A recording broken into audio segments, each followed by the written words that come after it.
applause going for James Myers, everybody!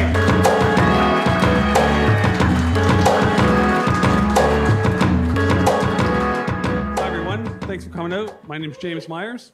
Thanks for taking time out of your busy day to come and watch our show. I was born in Toronto, but my parents moved us out of the city when us little kids were young. So I was raised a country kid, and that's how I'm wired. I grew up on 2 acres in an old farmhouse with only 1 bathroom. And if the bathroom wasn't used, it wasn't really much of a problem for us boys. We would just go outside. Easy peasy. My go-to spot was off the end of the porch, right into the garden. My mother wasn't too happy about it, but I told her I was helping to water the plants. The road we lived so far out of town, the road that I grew up on is still not paved. We're about 7 miles from the nearest town, a population of around 700 people. And no, they're not all related. Only about half of them are.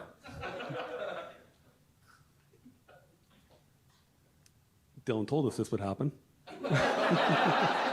So my parents figured, we live in the country now, we got to get these kids a horse. So we didn't quite end up with a horse. What we got was a mean little pony. He wasn't broke. So my dad says to my mother, get on this pony and try to ride this pony. So the pony promptly bucks her off, kicks her, steps on her while she's on the ground. My dad's laughing his head off. And 50 years later, my mother's still talking about the bruises. So I said, Mom, get over it. It was 50 years ago. Isn't that what parents are supposed to say to their kids? Get over it. And here I am saying to my mother, get over it. I was about 5 years old, and I went to feed the horse, or the pony, an apple. And he bit my hand, and he swallowed my arm whole, and the louder I screamed, the harder he bit. So just for the record, when you go to feed an apple to a horse, you got to hold your hand out like this, not like this, because he'll eat your whole hand.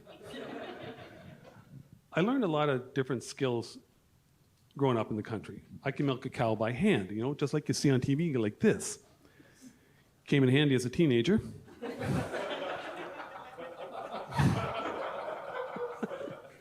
I was the family butcher. We had chickens, turkeys, whatever, and if we didn't have anything for supper, my mother would just say, oh, go get us a chicken for tonight, and I would do that. So we also had a pool at our house, and the turkeys would get up and roost on the fence around the pool. And sometimes they would fall in. And if they fell in the middle of the night, we didn't get them. We would just pick them out in the morning. They were drowned. So we'd get rid of them. So one night, my parents come home late. It's around midnight. They come home late. I'm in bed. My mother comes up to my room and she says, a turkey fell in the pool, but we can still save him. And when I say save him, I don't mean save his life. He's already dead. I mean, he's just freshly dead, though. He's still edible. If you get him too late, if you get him in the morning, you can't eat them. And so my mother gets me out of bed. I go downstairs, got to go process this bird because there's a lot of meat on him. He's almost full grown. We can't lose all this meat. So it's around midnight, and I'm there with my instruments. Somebody's holding the light, and I'm like a surgeon in an operating room, looking scalpel, forceps, axe. So I think we ate him for supper that night. And if we'd have had ducks, we wouldn't have the drowning problem. So at the end of the season, we would take all the turkeys to the real butcher, because I was only like 10 and I could only process 1 or 2 at a time. So we'd take them to the real butcher, and we'd put them in boxes, and we'd put the boxes in the back of my parents' station wagon. And the turkeys stick their head in the boxes, and they're going, making all kinds of racket, going, blah, blah, blah, blah. They're all excited. They're going to go for an adventure in a car ride. They were much quieter on the way home. Okay, now it's happening again here. I'll pull my notes out. Okay. Oh, I learned all kinds of different skills working on a farm. I threw thousands of hay bales. I milked cows and stuff. Here's one. I learned how to castrate pigs. Now, that's pretty gross, so I won't tell you about it. Oh, what the hell, I'll tell you anyway. So the farmer that I work for who was doing this, he prepped me about this because he said, this is pretty gross. We don't have to do it if you don't want to. And I'm like 14 or so. I'm like, yeah, okay, we can do this. I can handle this. So we go and round up all these little piglets, and we catch them.